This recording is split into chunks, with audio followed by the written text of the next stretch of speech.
तुम्हाला जर चिकन बिर्याणी झटपट अशी बनवायची असेल तर या पद्धतीने नक्की करून बघा. त्यासाठी इथं मी 2 वाटी बिर्याणीचा तांदूळ घेतलेला आहे. तांदूळ आता पाण्याने स्वच्छ धुवून घेऊ आणि पाणी घालून अर्धा तास तांदूळ भिजत ठेवू.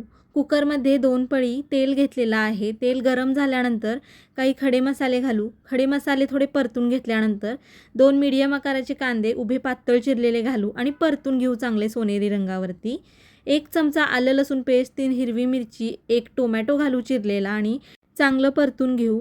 आता यामध्ये पाव चमचा हळद, 1.5 चमचा घरगुती लाल तिखट, 1.5 चमचा बिर्याणी मसाला, 2 ते 2.5 चमचे दही, चवीनुसार मीठ, बारीक चिरलेला पुदिना, बारीक चिरलेली कोथिंबीर घालून थोडं परतून घेऊ.